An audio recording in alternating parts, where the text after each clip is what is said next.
Good afternoon dear student. आज हम लोग इलेक्ट्रोस्टैटिक्स का लेक्चर नंबर 29 जो कि बहुत इंपॉर्टेंट है 12th बोर्ड के लिए, बहुत जगह पूछा जाता है। इससे आपको आईआईटी मेडिकल हर जगह इस पे क्वेश्चन पूछे जाते हैं।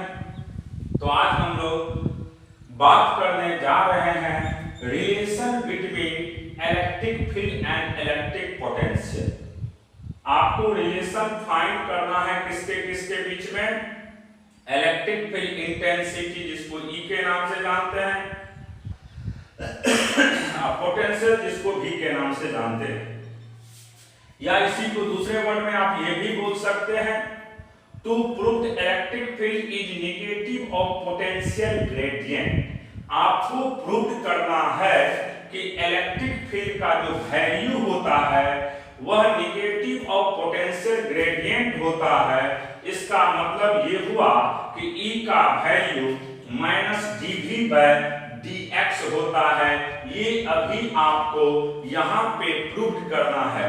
ये आपको कंपटीशन में एवरी ईयर आईआईटी में क्वेश्चन यहाँ से पूछा जाता है, नीट में भी यहाँ से क्वेश्चन पूछ देता है, और आपको उसके बाद बोर्ड में भी इससे क्वेश्चन बराबर दिए जाते हैं। इसलिए सभी लोग इस कॉन्सेप्ट को अच्छा से समझते हुए याद रखिएगा, क्योंकि इसका यूज बहुत ही ज़्यादा होता है। तो अब हम इसके आगे अभी बताने वाले हैं आप लोग को कि कैसे प्रूव किया जाएगा कि E का वैल्यू हमेशा -dV/dx या -dV/dr होता है। इस सभी चीज को अभी हम जस्ट प्रूव करने वाले हैं। तो देखिए कैसे प्रूव होगा इसका वैल्यू, उसी को समझाने के लिए छोटा सा हम पहलू लिख रहे हैं। यहाँ पे देखिएगा कि किस तरीका से हमें इसको प्रूव करना पड़ेगा। सबसे पहला चीज है, देखिए यहाँ पे ध्यान से कि कैसे इसको प्रूव किया जाएगा। मान लीजिए यहाँ पे कोई चार्ज हम Q ले लिए हैं, स्मॉल q। एक चार्ज Q है जो कि ओरिजिन पे है। उसके बाद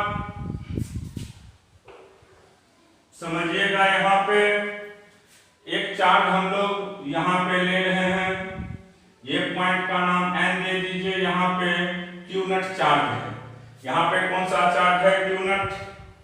अब देखिए मान लीजिए फाइनली इस चार्ज को हमें P पे लाना होगा, तो समझना होगा इसका भी नेचर प्लस इसका भी नेचर प्लस, तो इस दोनों के बीच में फोर्स जो लगेगा वह रिपल्सिव लगेगा, और फोर्स मान लीजिए ऐसे लग रहा है F।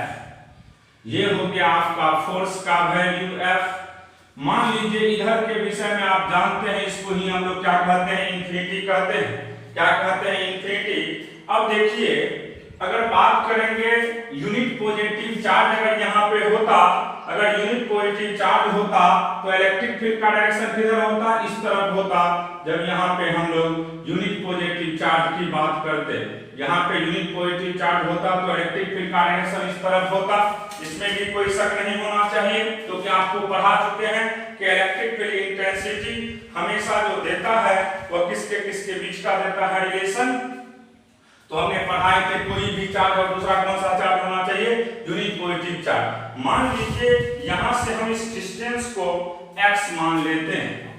O से n तक के डिस्टेंस को हम x मान लिए हैं।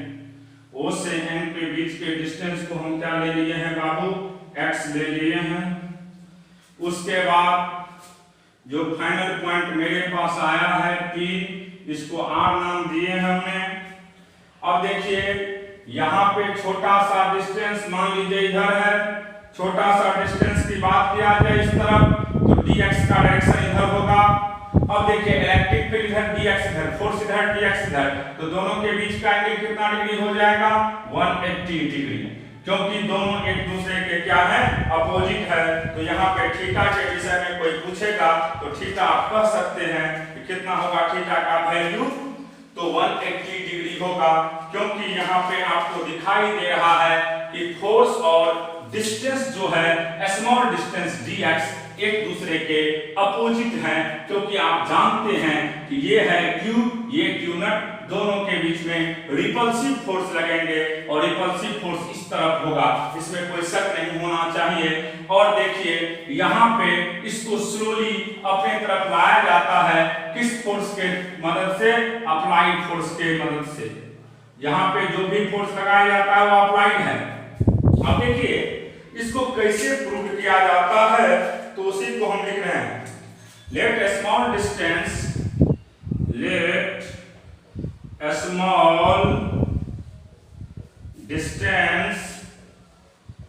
small distance between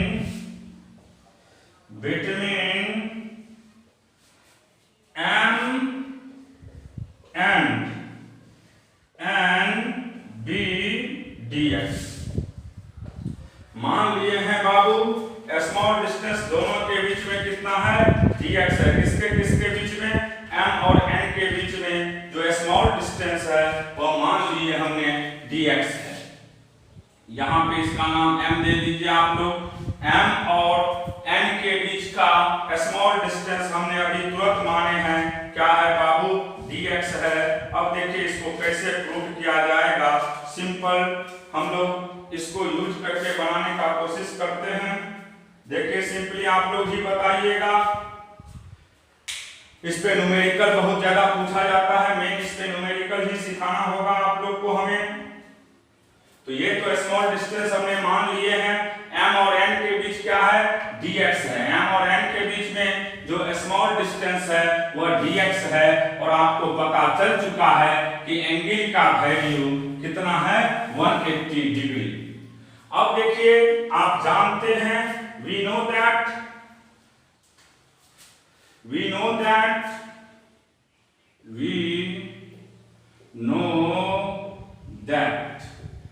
work done का वैल्यू आप सिंपल जानते हैं।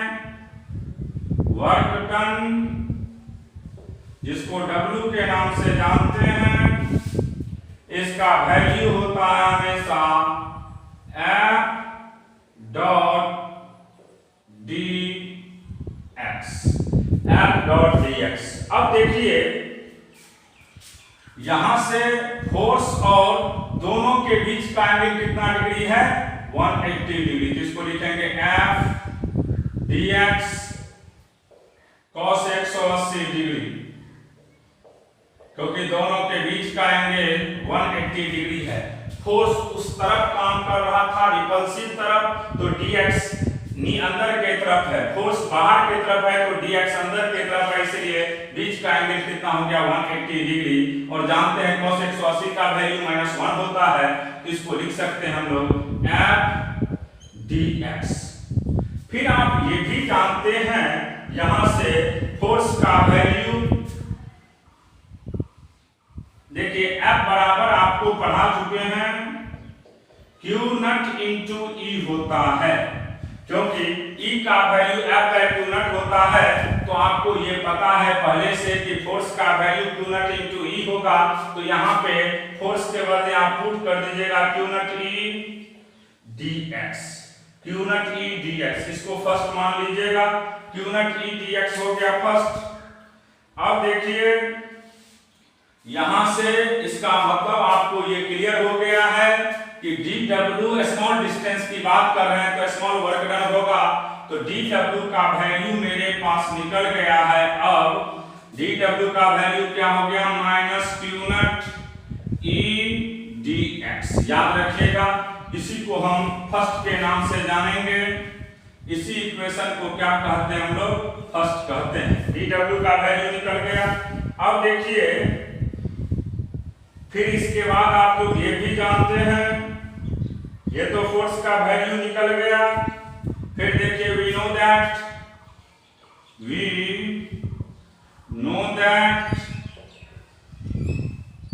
पोटेंशियल का वैल्यू हमने पढ़ाए थे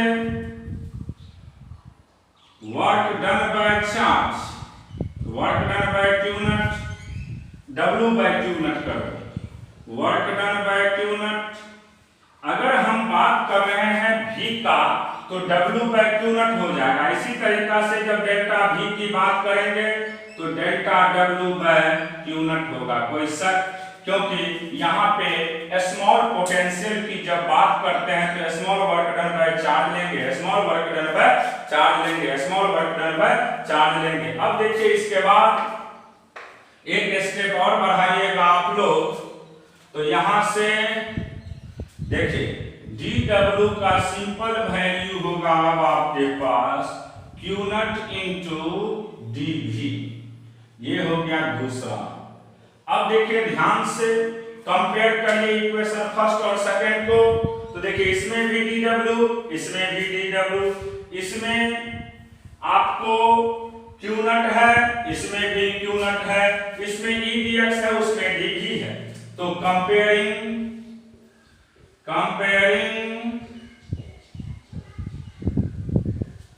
in equation first and second, तो यहां से आपको माइनस e dx का वैल्यू हो गया dv के बराबर, तो यहां से बाबू e का सिंपल वैल्यू होगा माइनस dv बाय dx। यही प्रूव करना था। ये आपको 12th बोर्ड में कभी कभी डेरिवेशन दे देता है 3 मार्क्स में, या आपको कंपटीशन में हमेशा पूछेगा e का वैल्यू क्या होता है, तो सिंपल याद रखिएगा माइनस dv बाय dx होता है, माइनस dv बाय dx होता है। अब देखिए इसी को हम लोग पोटेंशियल ग्रेडियंट कहते हैं। ग्रेडियंट का मतलब क्या होता है कि जो टर्म दिया रहेगा अगर उसमें डिस्टेंस से डिवाइड करते हैं तो उसी को क्या कहते हैं हम लोग, पोटेंशियल ग्रेडियंट। क्या कहते हैं, पोटेंशियल ग्रेडियंट। ग्रेडियंट का दूसरा नाम ये भी होता है स्लोप होता है। ग्रेडियंट का दूसरा नाम क्या होता है बाबू, स्लोप। तो आप सिंपली ये भी याद रखिएगा कि ग्रेडियंट का मतलब ही स्लोप होता है। अब देखिए अगर मान लीजिए आपके पास डिस्टेंस dr के टर्म में दिया रहेगा तब कैसे लिखेगा, ये डेरिवेशन हो गया, ये ऑब्जेक्टिव में भी पूछता है। अगर आपके पास डिस्टेंस dr के फॉर्म में रहे तो याद ये भी रखिएगा आप लोग। अब कुछ इंपॉर्टेंट चीज है, वह तो प्रूव्ड था, अब नोट करके इंपॉर्टेंट पॉइंट याद रखना है, यहां से न्यूमेरिकल पूछे जाते हैं। पहला इंपॉर्टेंट चीज याद ये रखिएगा, E का सिंपल वैल्यू होता है minus dv by dr, dv by dr बहुत इंपॉर्टेंट है ये। फिर दूसरा पॉइंट Ex, इसका value minus dv by dx होता है, जहां पे ध्यान में रखिएगा where y and z are constant। ध्यान में यहां पे यही रखना है कि अगर हम Ex की बात करते हैं तो इसका simple value minus dv by dx होता है, जहां पे y और z का वैल्यू कांस्टेंट होता है। तीसरा Ex का Ey का वैल्यू याद रखिएगा माइनस dv बाय dy होता है, जहां पे दो चीज कांस्टेंट होते हैं, where x and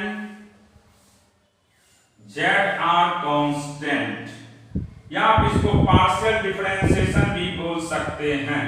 और लास्ट में फोर्थ में याद ये भी रखिएगा E का value minus dv by dz होता है। जब Ez की बात करिएगा यहां पे ध्यान में रखना है where x and y are constant। इसका मतलब ये हुआ कि अगर पोटेंशियल फंक्शन हो r का तो हम इस टर्म में लेंगे, अगर x का फंक्शन हो तो ex निकालेंगे, y का फंक्शन होगा तो ey निकालेंगे और z का फंक्शन होगा तो ez निकालेंगे। ध्यान में यही रखिएगा कि पोटेंशियल किसका फंक्शन है, जिसका फंक्शन दिया रहेगा हम उसी के अनुसार इसका वैल्यू को निकालते हैं। इस चीज को आप अच्छा से समझ चुके हैं। अब देखिए कभी कभी आपको फोर्स के टर्म में भी दे देता है। जैसे जब हम वर्क पावर एनर्जी पढ़ा रहे थे तो उस समय में आपको हमने बताए थे फोर्स और पोटेंशियल एनर्जी में रिलेशन। तो याद होगा आप लोग को बाबू, हम रटा चुके हैं कि फोर्स का सिंपल वैल्यू होता है माइनस du/dr। अगर पोटेंशियल एनर्जी को, नेगेटिव पोटेंशियल एनर्जी को डिफरेंशिएट किया जाता है पोजीशन के रिस्पेक्ट में तो उसी को हम क्या कहते हैं, फोर्स। अगर मान लीजिए यहाँ पे Fx की बात करेंगे तो Fx का सिंपल वैल्यू याद रखिएगा माइनस du/dx, और यहाँ पे ये भी याद रखिएगा वेयर यहाँ पे y and z are constant. याद ये रखना है बाबू, जहां पे y और z दोनों का वैल्यू कांस्टेंट होता है। इसी तरीका से जब हम बात करेंगे Fy का तो इसका सिंपल वैल्यू याद रखिएगा माइनस du/dy। याद यहां पे ये रखना है where x and z are constant. इसमें x z का वैल्यू कांस्टेंट होता है। इसी तरीका से अगर fz की बात करेंगे तो माइनस du/dx याद रखिएगा। इस यहां पे fz है, यहां पे x और y कांस्टेंट होगा, y आर कांस्टेंट। तो इस तरीका से आप पार्शियल डिफरेंशिएशन करके आप निकाल सकते हो वैल्यू फोर्स का, जब पोटेंशियल एनर्जी का वैल्यू आपके पास दिया हुआ रहेगा और फोर्स निकालना हो तो देख लीजिएगा कि यहाँ पे पोटेंशियल एनर्जी किसका फंक्शन है। अगर x का फंक्शन रहेगा तो माइनस du/dx, y का फंक्शन रहेगा तो माइनस du/dy और z का फंक्शन रहेगा तो माइनस du/dz। क्लियर हो गया कॉन्सेप्ट? तो इस चीज को आप लोग अच्छा से याद रखेंगे। हमने दो कॉन्सेप्ट सिखाए, एक पोटेंशियल एनर्जी और फोर्स के बीच का रिलेशन, और दूसरा भी सिखाए कि इलेक्ट्रिक फील्ड और इलेक्ट्रिक पोटेंशियल में क्या रिलेशन होता है। तो E बराबर हमने पढ़ाए थे, याद होगा माइनस dV/dr, माइनस dV/dr। अब देखिए जैसे इस पे ऑब्जेक्टिव में कैसे क्वेश्चन देता है उसको अब समझाने वाले हैं। ये बहुत इंपॉर्टेंट कॉन्सेप्ट है। तो देखिए इस पे ऑब्जेक्टिव में कैसे क्वेश्चन देता है। जैसे मान लीजिए आपके पास एक एग्जांपल के थ्रू दिखा रहे हैं। फॉर एग्जांपल मान लीजिए इफ पोटेंशियल एनर्जी का वैल्यू 4x² है, then find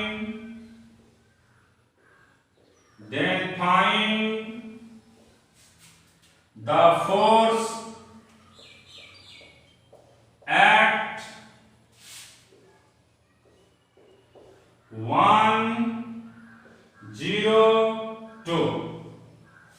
अब देखिए हमारे पास गिवन क्या है, अब सॉल्व कैसे करते हैं। देखिए यहाँ पे आपको फोर्स निकालना है। तो सबसे पहले आप जानते हो कि फोर्स का वैल्यू क्या होता है, माइनस du।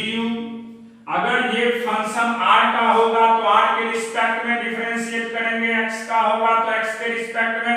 तो पोटेंशियल एनर्जी किसका फंक्शन है, x का, तो हम यहाँ पे dx लिखेंगे। ध्यान में ये रखना है कि यहाँ पे y और z दोनों क्या रहेगा, कांस्टेंट। क्यों? क्योंकि यहाँ पे ये फंक्शन किसका है, x का है। जिसका फंक्शन रहेगा हम उसी के रिस्पेक्ट में डिफरेंशिएट करते हैं। अदर जो भी टर्म रहेगा उसको कांस्टेंट मानते हैं। तो यहां से आप देखिए इसका सिंपल वैल्यू लिखिएगा 4x²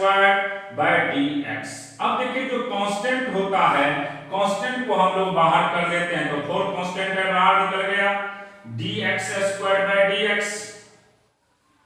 अब देखिए बाबू -4 पावर 2 है तो पावर मल्टीप्लाई होगा और 1 घटेगा, तो यहां से इसका वैल्यू -8x हो गया, इसका वैल्यू -8x हो गया।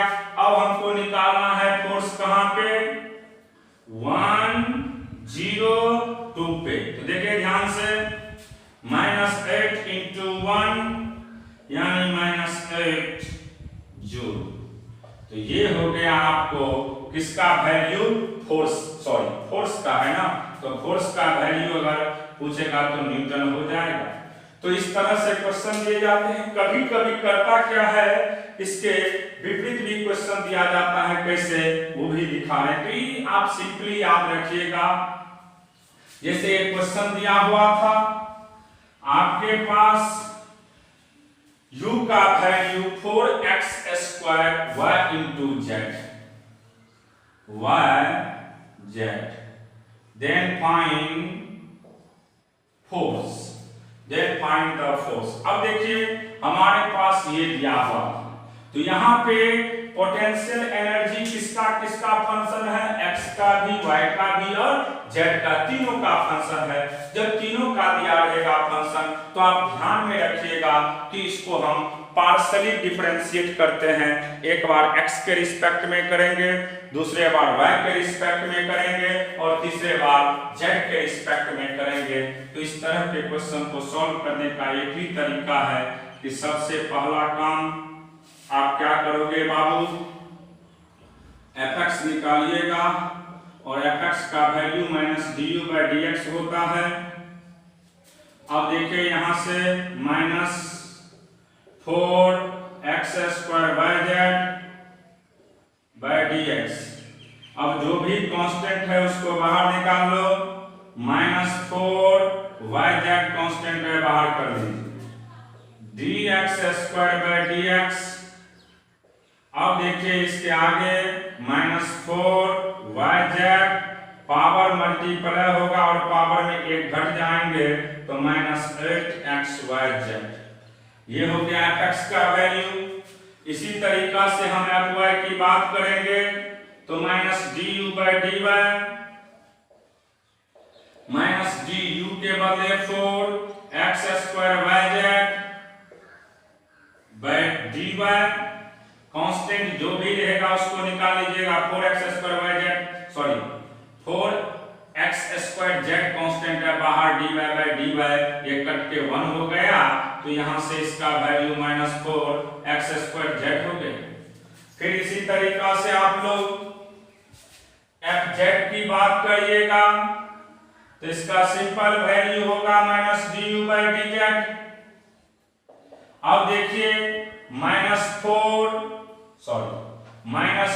-du के बदले पुट कर दीजिए 4x²yz/dz, कांस्टेंट जो भी है उसको बाहर कर लीजिए, -4x²y कांस्टेंट है, dz/dz कट के हो गया ये 1, तो ये हो गया -4x²y।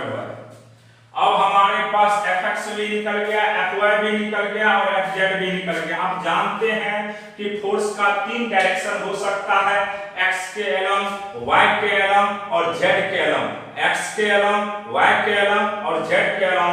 तो फोर्स की जब बात करिएगा आप लोग तो देखिए कैसे लिखेंगे बाबू, f की बात करते हैं तो fx i cap, fy j cap और fz k कैप। फोर्स का 3 एक्सिस के अलॉन्ग होगा वैल्यू, यहां से पुट कर दीजिएगा fx का वैल्यू तो -8xyz i cap -4x² z cap, फिर -4x² y कैप। अब कॉमन ले लीजिए इसमें, -4 x कॉमन ले लीजिए तो 2 Y Z I cap plus यहां से एक्स जेड जे कैप और यहां से एक्स वाई के कैप, ये हो गया आपका आंसर। तो सिंपल याद रखिएगा कि अगर हमारे पास फोर्स दिया हुआ हो तो हम पोटेंशियल एनर्जी निकाल सकते हैं। अगर पोटेंशियल एनर्जी दिया हुआ रहे तो हम किसका वैल्यू निकाल सकते हैं? फोर्स का वैल्यू निकाल सकते हैं। तो इस तरह का क्वेश्चन आपको सबसे ज्यादा नीट में पूछेगा। तो जब भी क्वेश्चन हो तो आप इसी वे में पार्शियली डिफरेंशिएट करके इसके वैल्यू को आप इजीली निकाल सकते हैं। अब देखिए कभी कभी ऐसा भी करता है आपको कि फोर्स ही दे दिया जाए और पूछेगा कि पोटेंशियल एनर्जी का क्या वैल्यू होगा। तो दिखाते हैं अभी हम इस सब पे भी कुछ क्वेश्चन और इंपॉर्टेंट सब। देखिए इसके आगे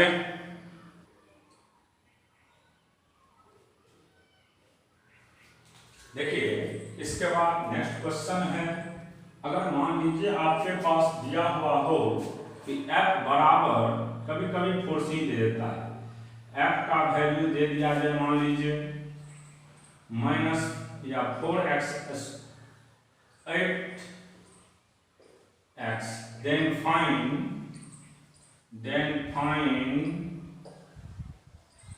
the potential energy, potential energy। अगर आपके पास बाबू फोर्स का वैल्यू दे चुका हो और आपसे पूछा जाता है पोटेंशियल एनर्जी का क्या वैल्यू होगा, देखिए आप जानते हैं डिविजन है आपके पास, आपको रिलेशन पता है कि रिलेशन क्या होता है, तो हम रटा चुके हैं F का वैल्यू हमेशा माइनस du/dx होता है।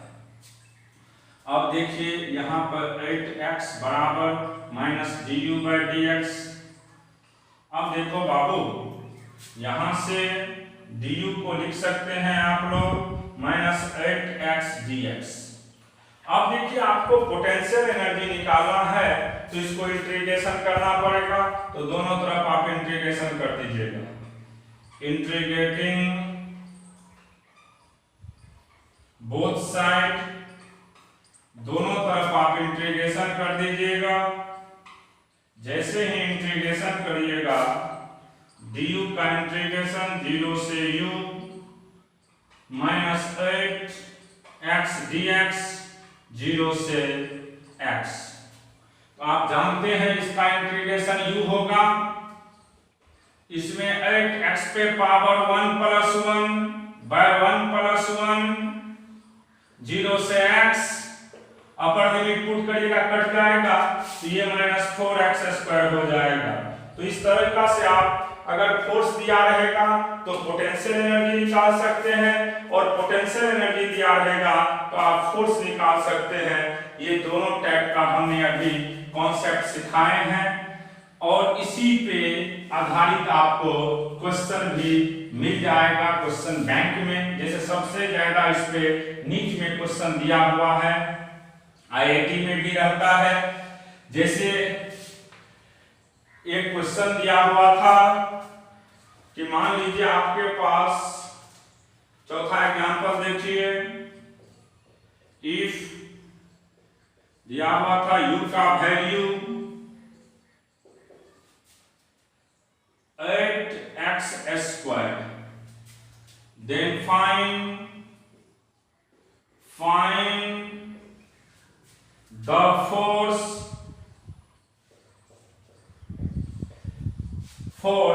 and also find the direction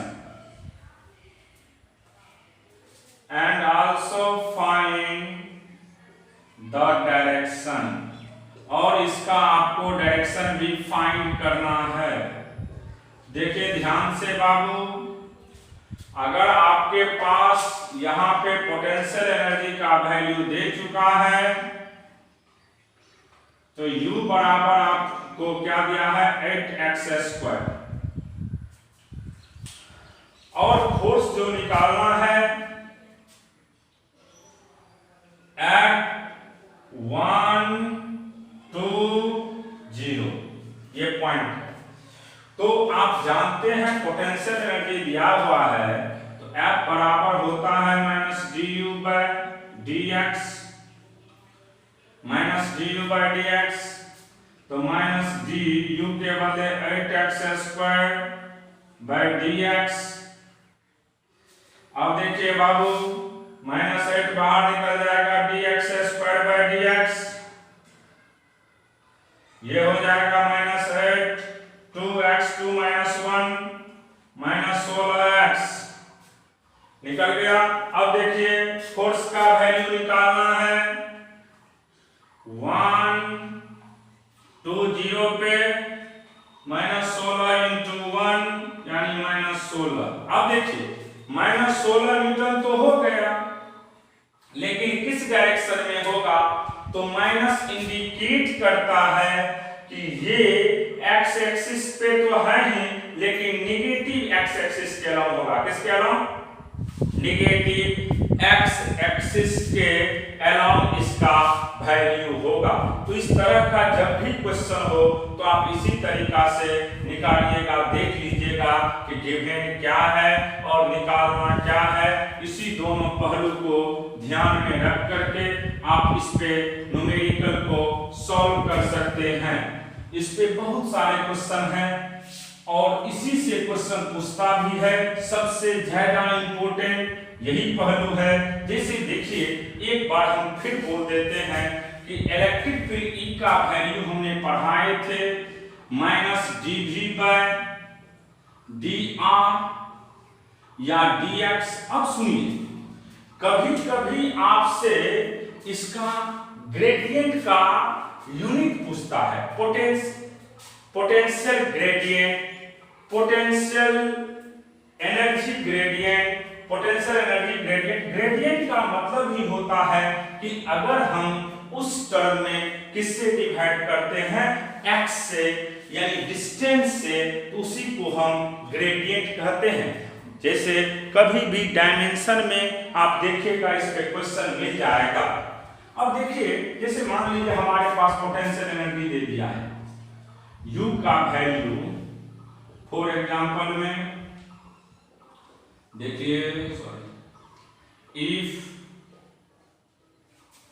electric potential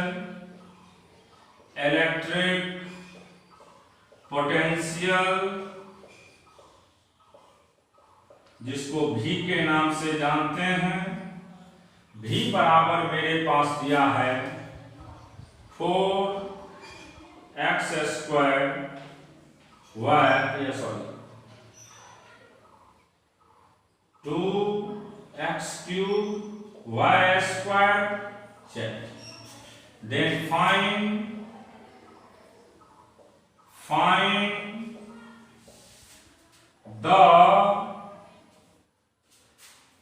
Then find the electric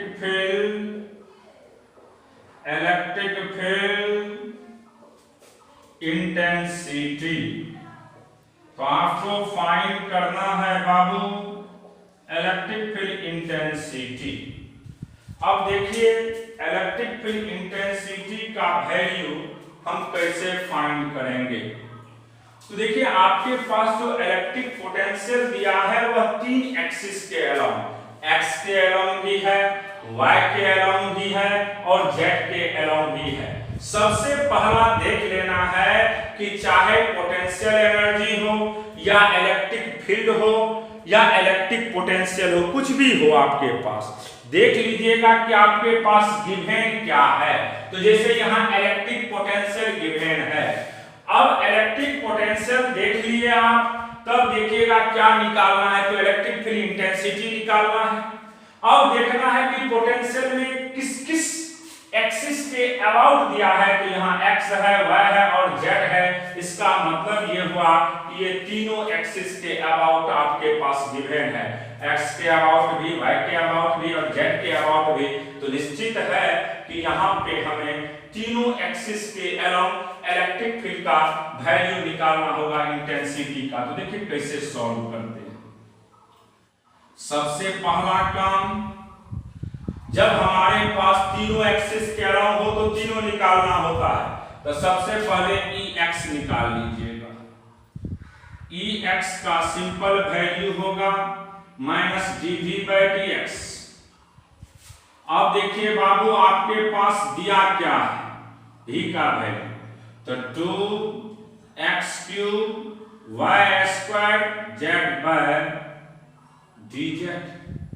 dx।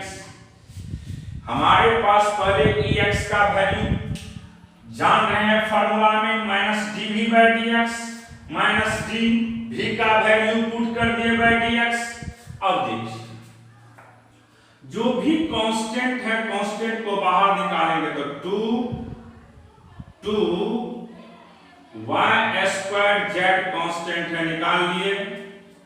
अब यहां पे dx³ लिख देंगे। अब देखिए बाबू, यहां से -2y² पावर मल्टीप्लाई होता है और पावर में एक घटता है, तो -6x² y²z। ये हो गया किसका वैल्यू, EX का, किसका, EX का। इसी तरीका से आप EY भी निकालिएगा और इसी तरीका से आप EZ भी निकालिएगा। जब EY निकालेंगे तो देखिए EY का वैल्यू क्या होगा। जब EY की बात करेंगे तो EY का सिंपल वैल्यू होगा -dV/dy, -d, V के बदले 2x³ y²z/dy। तो बाहर निकाल लीजिएगा -2x³ z को, dy² लिखिएगा। तो यहां से -2x³ z, 2y पे 2 -1 -4x³ yz। EY निकल गया। इसी तरीका से EZ निकाल लीजिए। तो EZ कैसे निकालिएगा, तो आपको पता है EZ का simple value -dV/dz, -d, V के बदले 2x³ y²z/dz। जो भी कांस्टेंट है बाहर कर दीजिए, -2x³ y² कांस्टेंट है, dz/dz, इसका भी वैल्यू कट के 1 हो जाएगा, तो इसका सिंपल वैल्यू होगा 2x³ y²। तो ये हमारे पास EX भी निकल गया, EY भी निकल गया और EZ भी निकल गया। फिर देखिए, आपको अब ध्यान में ये रखना है कि EX का वैल्यू होता है, E बराबर होता है EXi कैप, EYj कैप और EZ के कैप, क्योंकि इलेक्ट्रिक फील्ड इंटेंसिटी एक वेक्टर क्वांटिटी होता है और इसका डायरेक्शन तीनों एक्सिस के अबाउट होगा, x के अबाउट भी, y के अबाउट भी और z के अबाउट भी। और यहां से पुट कर दीजिएगा आप लोग, तो हो जाएगा -6x² y²z कैप, फिर -4x³ yz कैप, फिर -2x³ y² के कैप। अब -2 कॉमन ले लीजिए, -2xy कॉमन ले लीजिए, तो 3xyz प्लस 2x²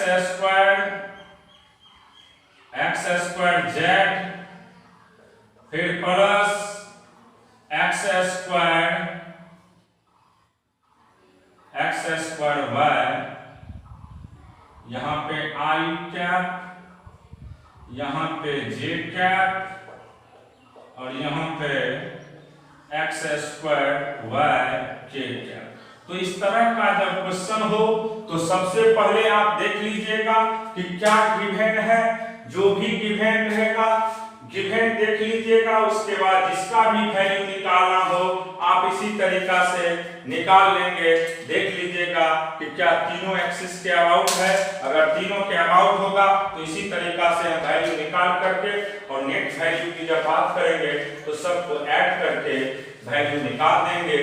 तो ये था आपको relation between electric potential and electric field intensity, और दूसरा हमने बताया इसी में फोर्स और पोटेंशियल एनर्जी के बीच में रिलेशन। अगले क्लास में इस पे आधारित जितने भी आईआईटी और मेडिकल में क्वेश्चन पूछा है उसको हम सॉल्व करवाएंगे। तो आज यही क्लास ड्रॉप कर रहे हैं।